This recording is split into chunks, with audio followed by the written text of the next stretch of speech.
బేసిక్గా road side food అమ్మడం చూస్తుంటాం, బట్టలు అమ్మడం చూస్తుంటాం, బొమ్మలు అమ్మడం చూస్తుంటాం. కానీ ఒక్కసారి ఊహించుకోండి, ఎప్పుడైనా రోడ్ సైడ్ ఆ డ్రై ఫ్రూట్స్ అమ్మడం చూసారా? అది కూడా కాస్ట్లీ డ్రై ఫ్రూట్స్, జీడిపప్పు, బాదము, అంజీరా, డ్రై ఫ్రూట్స్ ఇవన్నీ కూడా అమ్ముతున్నారు. సో ఇదైతే శ్రీనగర్ కాలనీ రోడ్ అనమాట. ఆపోజిట్ చూసుకుంటే TV9. సో ఎప్పుడైనా నేనైతే ఇలా జీడిపప్పు అమ్మడం అయితే చూడలేదు. సో ఇక్కడైతే బ్రదర్ చాలా రకాలు పెట్టాడు. గత కొన్ని రోజులుగా అయితే ఈయన ఇక్కడైతే స్ట్రీట్ పక్కనే జీడిపప్పు పెట్టి అమ్ముతున్న పరిస్థితి కనిపిస్తుంది. సో అక్కడికి వెళ్ళేసి మనం ఎలా ఉంది ఏంటి, వీరు బిజినెస్ ఎలా స్టార్ట్ చేశారు, అంత కాస్ట్లీ ఐటమ్స్ వచ్చేసి ఇంత రోడ్డు పక్కన ఒక చెట్టు కింద పెడుతున్నారు. చూడండి ఒకసారి కారు కూడా అసలు ఎంత, బహుశా కాస్ట్లీ ఐటమ్స్ కాబట్టి ఆ బ్రదర్ కారు కూడా తెచ్చి రోడ్డు పక్కనే పార్క్ చేశారు. చూద్దాం మరి ఆయన ఎలా స్టార్ట్ చేశారు ఏంటి. అంత కాస్ట్లీ జీడిపప్పు అయితే ఇలా రోడ్డు పక్కన అయితే పెట్టి అమ్ముతున్నారు. సో చూడండి, ఓ జీడిపప్పు, తర్వాత కిస్మిస్, ఇలా రకరకాల డ్రై ఫ్రూట్స్ అయితే ఉన్నాయి. సో ఇక్కడ భయ్య అయితే ఉన్నారు, ఆయన అడిగి మాట్లాడదాం.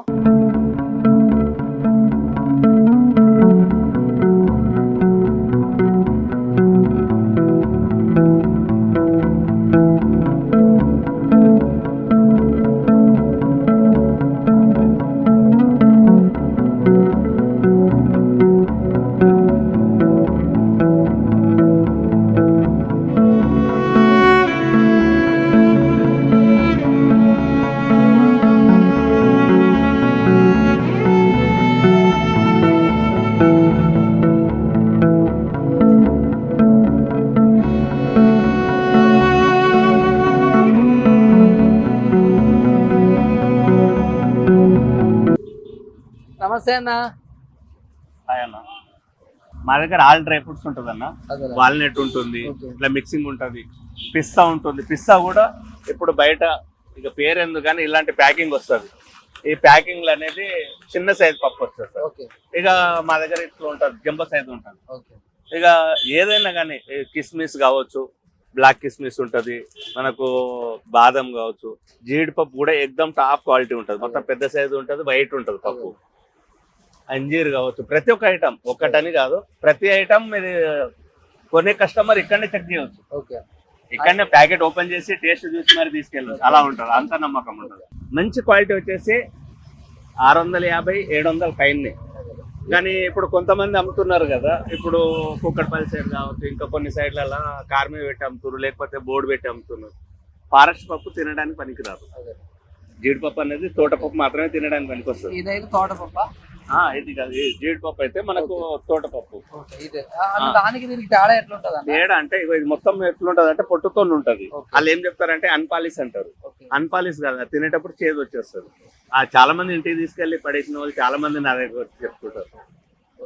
సో జీడిపప్పు కొనేటప్పుడు అయితే అన్పాలిష్ అని చెప్పేసి కొంతమంది అమ్ముతారంట బయట. సో అలాంటివి కొనకండి. సో ఎక్కడైతే క్లియర్ గా జీడిపప్పు మొత్తం వైట్ గా కాపాడుతూ అదే ఒరిజినల్ క్వాలిటీ అనమాట అన్న. మరి ఎక్కువ ఎక్కడైతే ఫ్యాక్టరీలో తయారైతుంది అన్న, అక్కడ నుంచి అక్కడే 600 పైన పడుతుంది. అలాంటి ఇక్కడ తెచ్చి 450 అమ్ముతారు. ఏ విధంగా అమ్ముతారు? అదేదో ఫ్రాడ్ ఉంటేనే కదా. తీసుకున్న కస్టమర్ అర్థం చేసుకోవాలి ముందుగా. ఏదో తక్కువ వచ్చేస్తుంది రోడ్ సైడ్ కదా అని తినేస్తారు. కొత్తగా తీసుకునే వాళ్ళకి అర్థం కాదు. కానీ కంటిన్యూగా డ్రై ఫ్రూట్స్ వాడే వాళ్ళకి అదే చూడంగానే చెప్పేస్తారు అది పనికి రాదని. సరే సరే. అందులో ఇంకొకటి వచ్చేసి ఏంటన్నా, ఏదైనా డ్రై ఫ్రూట్ కానీ ఏదన్నా చిన్న ఐటమ్ కొనాలని వాళ్ళు సూపర్ మార్కెట్కి వెళ్ళిపోతున్నారన్న. సూపర్ మార్కెట్ ఐటమ్కి ఈ ఐటమ్కి తేడా ఏంటన్నా? మీకు సూపర్ మార్కెట్ కన్నా టాప్ క్వాలిటీ ఇవ్వగలుగుతుంది. ఇప్పుడు నేను అన్నది అదే. చాలా మంది ఏం చేస్తారంటే రోడ్ సైడ్లో అమ్మే వాళ్ళు ఏదో అడ్డమైన ఫుడ్ తీసుకొచ్చి అమ్మేస్తారు. దానివల్ల కస్టమర్ ఏమనుకుంటారు, ఒక్కరి దగ్గర తీసుకుంటారు కదా, అన్ని చోట్ల ఇలానే ఉంటుంది అని అనుకో సూపర్ మార్కెట్ వెళ్ళిపోతారు. ఇప్పుడు నేను ఒక 50 కేజీలు జీడిపప్పు తెచ్చాను అనుకో, 3-4 days లో ఖతం అయిపోతుంది. 50 కేజీలు 4 రోజులు, 4-5 రోజులు అయిపోతుంది. అదే 50 కేజీలు ఏ ఒక షాప్ వాడు తెచ్చింది అనుకో, ఎన్ని రోజులు అమ్ముతారు? మాక్సిమం 2-3 months అమ్ముతారు. 2-3 months వాళ్ళే పెట్టుకున్నాక తీసుకుపోయిన కస్టమర్ ఎప్పుడు తినాలా?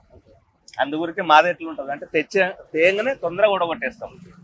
10-20 రూపాయల మీద మార్జిన్ మీద ఇచ్చేస్తాం. వాళ్ళకి అట్లా కాదు. ఇప్పుడు వాళ్ళ షాప్లో ఖర్చు చూడాలి, ఏసీ కావచ్చు, వాళ్ళ కస్టమర్ ఇప్పుడు పిల్లలు పనిచేసే వాళ్ళకి కావచ్చు, అందరు చూసుకునే వరకు వాళ్ళకు రేట్ ఎక్కువ పడిపోతుంది.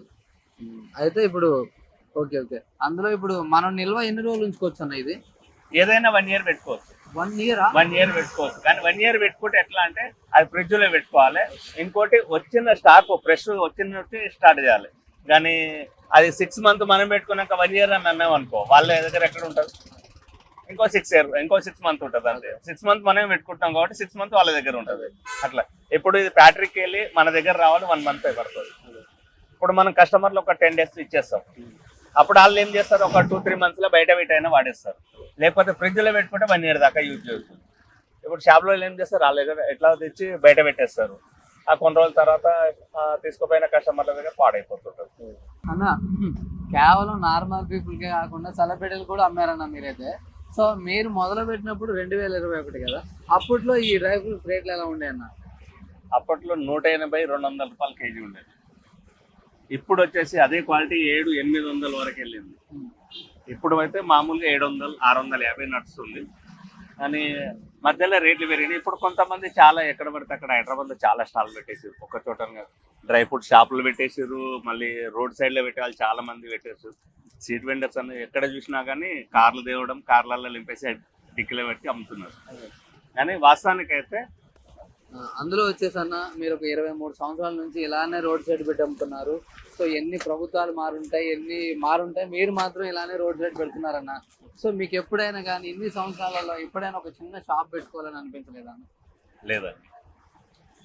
ఇప్పుడు ఒకటి షాప్ పెట్టుకొని షాప్ రెంట్ కట్టి, ఇప్పుడు ఎవరన్నా కరెంట్ బిల్లే కావచ్చు, దాని రెంటే కావచ్చు, దాంట్లో అబ్బాయిని పెట్టాలి సేల్ చేయడానికి, ఇవన్నీ ఎక్కడి నుంచి తీయాలి? దాని మీద పెంచాలి. అదే 10 రూపాయలు తగ్గించి మన కస్టమర్ ఇచ్చినాం అనుకో, మనం రోడ్ సైడ్ పెట్టుకుంటే రారా? ఇప్పుడు నాకు అవ్వట్లేదా? ఏక్ సెలబ్రిటీలు వచ్చి తీసుకెళ్తారు నా దగ్గర. ఆర్డర్లు ఇస్తారు. ఇక్కడ నుంచి గండిపేట వరకు విల్లాస్లలో, ప్రతి విల్లాస్లలో నా ఫోన్ నెంబర్ ఉంటుంది. ల్యాంకో కావచ్చు, ఆదిత్య కావచ్చు, అపర్ణ కావచ్చు, ప్రతి అపార్ట్మెంట్లో నా ఫోన్ నెంబర్లు ఉంటాయి. అంటే ఆ నమ్మకం ఉంటేనే కదా ఇప్పటికి ఆర్డర్లు ఇచ్చి తెప్పించుకుంటారు నా. సరేనా, షాప్ అయితే ఆలోచన రాలేదు. ఇంకా ముందు కూడా మీరు అయితే షాప్ పెట్టరంటారా? షాప్ అన్న ఆలోచన లేదా. కస్టమర్ 10 రూపాయలు తక్కువ ఇచ్చినాం అనుకో, మంచి క్వాలిటీ ఇచ్చినాం అనుకో, ఎక్కడున్నా వచ్చేస్తారు. అదేదో హైఫైగా ఏదో షోప్ టాప్ చేయడం కస్టమర్ వస్తాడు, అది ఊహ మాత్రమే. షాప్ మంచి క్వాలిటీ ఇవ్వాలి. ఎవరైనా కస్టమర్, ఇప్పుడు మీరు ఉన్నారు, మీకు రాగానే మంచి క్వాలిటీ ఇచ్చాను అనుకో, రెండోసారి నా దగ్గర తీసుకుంటారా, షాప్ లో తీసుకుంటారు? మీ దగ్గరే తీసుకుంటాం, తక్కువ రేటు మంచి క్వాలిటీ. చిన్న ఉదాహరణకి మీకు చిన్న ఎగ్జాంపుల్ చెప్తాను. ఇప్పుడు ఇది ఉంది, ఇది ఒకసారి ఇప్పుడు ఇది షాప్ లో అమ్మే ఐటమ్, ఇది నా దగ్గర అమ్మే ఐటమ్. వాల్నట్స్ డిఫరెంట్ కనిపిస్తుంది. ఓకే, ఇది ఇంకా కలర్ తిక్కు కనపడుతుంది, ఇది లైట్ గా ఉంది, ఇది లైట్ గా ఉంది, ఇది తిక్కు ఉంది, మళ్ళీ క్వాలిటీ కూడా నెంబర్ 1 క్వాలిటీ. మరి అలాంటప్పుడు దీనికన్నా దీనికే ప్రిఫరెన్స్ ఇస్తారు కదా. ఎవరైనా వచ్చేవాళ్ళు ఈ క్వాలిటీ నేను ఇచ్చింది అనుకో, ఈ క్వాలిటీ కొనడానికి వెళ్తావు, ఇక్కడికి వస్తావు అంటే. బట్ ఏంటంటే జనాలకి చాలా మందికి తెలియదు కదన్నా. సో ఈ కవర్లు ఉన్న ఐటమ్ చూసి నార్మల్ గా అనుకుంటారు, మనకి ఇంకొంచెం షో తోటి ఇలాంటి డబ్బాలలో పెట్టినప్పుడు ఇంకొంచెం అందంగా కనపడుతుంది కదా. అది ఆ అందం చూసి మోసపోతారు. అలా కాదు, కావాల్సింది క్వాలిటీ కావాలా. చాలా మంది అదే అనుకుంటారు. ఇప్పుడు అంజీర్ ఉంటది,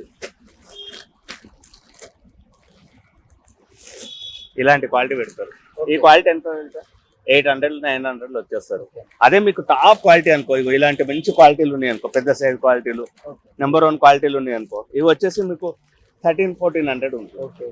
అంటే షాప్ లో ఇదే క్వాలిటీ 1800 అమ్ముతారు బయట. క్వాలిటీ ఇచ్చినప్పుడు ఏం కాదు, కస్టమర్ ఎక్కడున్నా వచ్చేస్తారు. కానీ కస్టమర్ ని మనం వెతుకోవద్దు. ఎప్పుడైనా కానీ కస్టమర్ మనల్ని వెతుకుంటూ రావాలి, అప్పుడే బిజినెస్. చాలా మంది ఏం చేస్తారంటే అదేదో షోక్ టాప్ చెప్పి ఆ యాడ్ ఈ యాడ్ ఇచ్చేసి ఏదేదో చేసేసి గత దాన్ని పెంచుకుందామని చూస్తుంటారు. అది కాదు, కస్టమర్ మనల్ని వెతుకుంటూ రావాలి. కస్టమర్ మనం ఎప్పుడు వెతుకోకూడదు. ఆ నమ్మకం వచ్చిన రోజు కస్టమర్ ఎక్కడైనా వచ్చేస్తారు. అన్న అందులో వచ్చేసి అన్న ఇన్ని సంవత్సరాల నుంచి మీరైతే ఎక్కడ విసుకుపోకుండా ఎక్కడ కాంప్రమైజ్ ఎక్కడ పెడుతున్నారన్న. సో మనకి ఎలా ఉంటుంది అన్న మొత్తం మీద అసలు రోజువారీ నెలకి ఎట్లా ఉంటుంది? నేను ఇక్కడ ఉంటున్నా అన్న దానికి చిన్న ఎగ్జాంపుల్ చేస్తాను. అటు చూడండి ఒకసారి, ఆ బోర్డు చూడండి. ఆ బోర్డు అవతారం చూసి ఎన్ని సంవత్సరాలు అయి ఉంటుంది రాసి? నాకు తెలిసి అయితే ఇది రాయి కాబట్టి దాదాపు ఒక 10 years పైన అవుతుంది అనుకుంటున్నా. అది 14 years ఇప్పుడు రాయి. 14 years బ్యాగ్ రాసినాం. అది ఎక్కడెక్కడ కలర్ పోయింది. అదే నెంబర్ చూడండి, నా నెంబర్ అది. ఆ నెంబర్ ఈ నెంబర్ సేమ్ ఉంటుంది చూడండి మీరు. ఇప్పుడు అదే నెంబర్ వాడుతున్నారు? అదే నెంబర్ ఉంటుంది. 21 years 23 years బ్యాగ్ ఏ నెంబర్ ఉందో అదే వాడుతున్నాను. ఒకటే నెంబర్, అదే కంటిన్యూ. అందులో ఇంకోటి అన్న, నాకు పెద్ద డౌట్, అసలు ఎట్లా ఉంటది అన్న ఏంటి ఈ బిజినెస్? నేను ఇక్కడ స్టార్ట్ చేసినప్పుడు అక్కడ అపార్ట్మెంట్ లేదు, ఇక్కడ ఈ అపార్ట్మెంట్ లేదు. అక్కడ ఇప్పుడు TV9 కూడా చిన్నగా ఉండేది బ్యాక్ సైడ్. ఇప్పుడు ప్రింట్ కట్టేసారు. ఓకే. ఇంకా ఈ పక్కకు ఒకటి అది హోటల్ కొత్తది లీలా వాళ్ళది ఇప్పుడు ఓపెన్ అవుతుంది, అది కూడా స్టార్ట్ కాలేదు. చాలా ఇప్పుడు చాలా మార్పు వచ్చింది అప్పటికిప్పటికి. అసలు ఎట్లా ఉంటుంది అన్న దీని మీద మనకు ఆదాయం ఎలా ఉంటుంది అసలు? రోజువారీ చూసుకోవచ్చా, నెల మీద చూసుకుంటే ఎట్లా ఉంటుంది అన్న మీ ఆదాయం? ఇప్పుడు మేమైతే నెలవారీనే చూసుకుంటాము.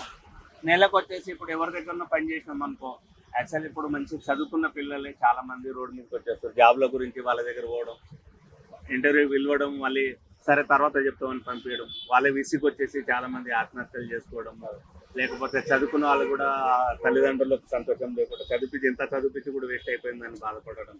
దానికన్నా ఏ చిన్న చిత్రైనా వ్యాపారం చేసుకున్నాం అనుకో, మనం ఒకరి చేతి కింద పోవాల్సిన అవసరం లేదు. వ్యాపారం చిన్నదే కావచ్చు కానీ అది మన పని అనుకొని చేయాలి. వ్యాపారం చేస్తున్నామంటే ఏదో చేస్తున్నాం అన్నట్టుగా చేయడం కాదు, ఏదన్నా సంతోషంగా చేసి ఏదైనా సక్సెస్ అవుతుంది. ఎట్లా ఉంటుంది అన్న అసలు మంత్లీ ఎంత మిగులుతుంది అంటారు అందాదిగా? ఇప్పుడు కూలి మందం చూసుకున్నా బయట చూసుకుంటే 20,000 25,000 ఏదో తక్కువ వస్తుంది పని. ఎట్లా ఉంటుంది అంటారు? నాకు వచ్చేసి పర్లేదండి, బాగానే ఉంది. ఎందుకంటే ఒకప్పుడు కరోనాకు ముందు బిజినెస్ చాలా బాగుండేది, కరోనా తర్వాత దెబ్బతీసింది. కానీ 40,000 to 50,000 ఉండేది కరోనాకు ముందు. ఇంకా ఇప్పుడు యావరేజ్ ఒక 25,000 30,000. సూపర్ అన్న. చాలా మంది అయితే చెప్తారు 30,000 అయితే కంపల్సరీ మంత్లీ వచ్చేసి ఇక అన్ని ఖర్చులు పోను. అందులో ఇంకొకటి అన్న, మీరు అన్ని నెలల నుంచి చేస్తున్నారు, మీ కష్టానికి ఫలితంగా అసలు మాకు ఆశ్చర్యం అనిపించిన విషయం ఏంటంటే కారు చాలా గొప్పగా పెట్టి కారులో తీసుకొచ్చి అమ్ముతున్నారన్న. సూపర్ అన్న. ఇప్పుడు చేయాలి, ఎందుకంటే ఏదైనా చేస్తుంటే సక్సెస్ అవుతాం. కొందరు నేను ఇక్కడ స్టార్ట్ చేసినప్పుడు 2 బ్యాగులలో అమీర్పేట బస్ స్టాప్ లో దిగి ఇక్కడికి నడుచుకుంటూ వచ్చేవాడిని. ఆటోలు ఎక్కితే కూడా డబ్బులు అయిపోయి సరిపోతే లేవు అన్నట్టుగా నడుచుకుంటూ వచ్చేవాడిని. అలాంటిది ఆ తర్వాత చిన్నగా బైక్ తర్వాత చిన్నగా ఇప్పుడు కారు, అలా స్టెప్ బై స్టెప్ ముందుకు వెళ్తానే ఉన్నాం. సూపర్ అన్న. మీరు చెప్పింది కేవలం మీ గురించే కాదు, ఎవరైనా సరే డిగ్రీలు బీటెక్లు చేసి 15,000 20,000 బయటకు వచ్చి జాబ్ చేస్తుంటారు. సో అన్న ఏం చెప్తానంటే, మీరు ఎంత చదువుకుని ఏం చేసుకున్న వ్యాపారం చిన్నదైనా పెద్దైనా అదే అయితే మన సొంతంగా ఉంటుంది కాబట్టి, సో అలా ఎవరు చేసుకున్నా కానీ చాలా బాగుంటుంది అని చెప్తున్నారు. చూశారు కదా. సో ఇక్కడైతే క్వాలిటీ జీడిపప్పు, వాల్నట్స్ కానీ, తర్వాత ఇంకా చూసుకుంటే బాదం పప్పు కానీ, అంజీర్ కానీ, తర్వాత ఎండి ఖర్జూరం కానీ, తర్వాత ప్రతి ఒక్క ఐటమ్ అయితే మీకు చాలా క్వాలిటీగా దొరుకుతుంది. సో ఎవరికైనా సరే షాప్కి వెళ్ళి అధికంగా రేట్లు ఉంటాయి, జిఎస్టీలు అన్నీ పడతాయి. సో ఇక్కడ ఏ కష్టం ఉండవు అనమాట, మనకి చాలా క్వాలిటీగా అయితే ఉంది. సో మనకైతే అందిస్తున్నారు. ఎవరికైనా సరే ఇలాంటి డ్రై ఫ్రూట్స్ కావాలంటే స్క్రీన్ మీద కనపడుతున్న నెంబర్కి అయితే మీరు కాల్ చేయొచ్చు. గోపాలన్న అయితే ఎప్పుడైనా లిఫ్ట్ చేసి మీకైతే అందుబాటులో ఉంటాడు. లొకేషన్ వచ్చే వరకు TV9 opposite Srinagar colony road అనమాట. బంజారా హిల్స్ రోడ్ నెంబర్ 2 వైపు వచ్చింది.